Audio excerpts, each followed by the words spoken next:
នេះជារបៀបភ្ជាប់ដ្រូន L106 Max GPS L106 Max GPS ណាអញ្ចឹងបងមើលតាមវីដេអូនេះ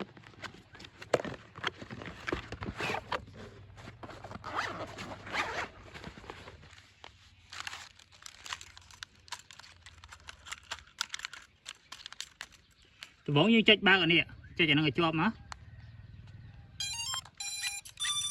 អូខេយើងដាក់លើផ្ទៃរាបស្មើបន្ទាប់មកយើងយកតេឡេរបស់វាមកយើងបើកចេះហើយដៃវិជារបស់វានៅខាងក្នុងនេះបងនេះដៃវិជារបស់វាអញ្ចឹងបងយកដៃវិជារបស់វាហ្នឹងយកមកដាក់លើតេឡេមក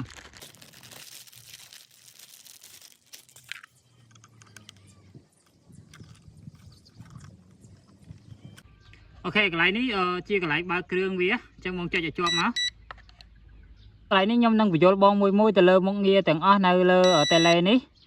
គឺកន្លែងនេះគឺជាកន្លែងសេរីកាមេរ៉ាឡើងលើចុះក្រោមអាពីរហ្នឹងឡើងលើចុះក្រោមណាហើយអស GPS នេះគឺជាកន្លែងបិទបើក GPS បើយើងចុចមួយចេះយើងឃើញអសនេះហ៎អាហ្នឹងបានន័យថាបិទ GPS អញ្ចឹងបើយើងចុចមកវិញអានេះបើក GPS ហើយប៊ូតុងមួយនេះគឺជាប៊ូតុងសម្រាប់បើក sensor និងប៊ូតុង return home បានន័យថាយើងចុចមួយគឺយើងបើក sensor ការពារបុកចុចឲ្យជាប់គឺវានឹង return home ហើយប៊ូតុងកន្លែងនេះគឺជាប៊ូតុងកន្លែងដំឡើងកម្លាំងរបស់វាណាបានន័យថាពេលដែលយើងហោះហ្នឹងគឺកម្លាំងវាធម្មតាអញ្ចឹងយើងចុចមួយគឺកម្លាំងវាខ្លាំងជាងមុនបងប្អូនស្ដាប់កន្លែងនេះស្ដាប់លើតេឡេរបស់វាហ្នឹងវាលឺទឺតណាចាំមើលអានេះស្មើនឹងលេខ2អាលើ3ទឺតនេះគឺស្មើនឹងលេខ3អញ្ចឹងអាហ្នឹងគឺជាប៊ូតុងសម្រាប់ដំឡើងកម្លាំងវាណាហើយប៊ូតុងរុកសោនេះគឺជាប៊ូតុងសម្រាប់បញ្ឆេះម៉ាស៊ីនយើងចុចមួយគឺម៉ាស៊ីនវាឆេះឡើងណា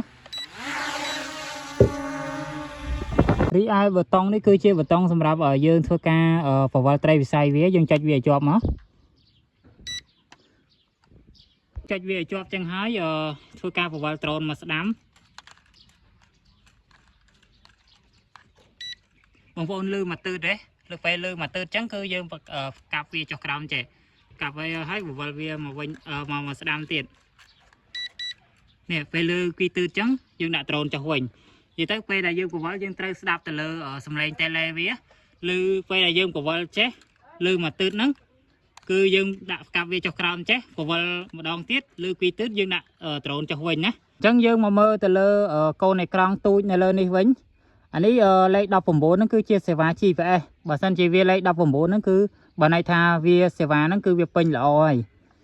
អញ្ចឹងកន្លែងអក្សរ H នេះគឺជាកម្ពស់កន្លែងអក្សរ D នេះគឺជាចម្ងាយពេលដែលបងប្អូនហោះទៅកម្ពស់ប្រហែលចម្ងាយប្រហែលវាបង្ហាញនៅលើហ្នឹងហ្មងវាគិតជាម៉ែត្រណាសម្រាប់ការភ្ជាប់កាមេរ៉ាគឺបងប្អូនត្រូវតែប្រកាសថាទូរស័ព្ទរបស់បងប្អូនបើកមកងារ location ហើយអញ្ចឹងសម្រាប់ iPhone យើងចូលមក setting មកហើយយើងអស់មកខាងក្រោមរើសពាក្យកន្លែងនេះបន្ទាប់មកបងប្អូនចុចកន្លែងនេះមកហើយបើកមកងារនេះអញ្ចឹងពេលដែលយើងបើកអាហ្នឹងហើយគឺយើងចូលទៅកាន់ app វាវិញ app វាមានឈ្មោះថា RX Drone នេះគឺជា app របស់វាអញ្ចឹងយើងអាចចូលកន្លែងហ្នឹងបានតែមុននឹងចូលគឺយើងត្រូវការទៅភ្ជាប់ Wi-Fi សិនអញ្ចឹងយើងចូលមកកាន់ Wi-Fi មកបន្ទាប់ពីបងប្អូនចូលមកហើយវានឹងតិចទៀតវានឹងធ្វើការ load នៅ Wi-Fi drone ហ្នឹងហើយតែបងប្អូននេះគឺជាឈ្មោះ Wi-Fi របស់វាណាអញ្ចឹងយើងចុច select នៅលើហ្នឹងមកឲ្យវាជាប់មកហើយបើសិនជាបងប្អូនឃើញពាក្យថា no internet អីមិនបាច់ខ្វល់វាទេព្រោះអាហ្នឹងវាអត់មាន internet ទេ Wi-Fi នេះគឺសម្រាប់តែភ្ជាប់កាមេរ៉ាទេអញ្ចឹងយើងចេញមកវិញមកយើងចូលទៅក្នុង app របស់វាដែលមានឈ្មោះថា RX Drone ហ្នឹងណាយើងចុចអញ្ចឹងហើយយើងចុចកន្លែងនេះ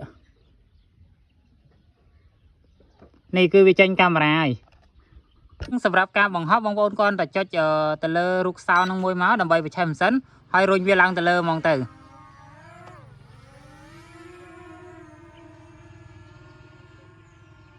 អញ្ចឹងឧទាហរណ៍ថាបងប្អូនហោះទៅឆ្ងាយហើយបងប្អូនចង់ឲ្យវាហោះត្រឡប់មកវិញអូតូយើងគ្រាន់តែចុចអាហ្នឹងឲ្យជាប់មកវា load return home ហើយអញ្ចឹងបងប្អូនរងចាំបន្តិចមកដ្រូនវានឹងធ្វើការហោះមកវិញហើយអានេះដោយសារវាស្កប់ចឹងដោយសារវាដាច់សេវាបញ្ជូនរូបភាពនេះឃើញ disconnect ទេ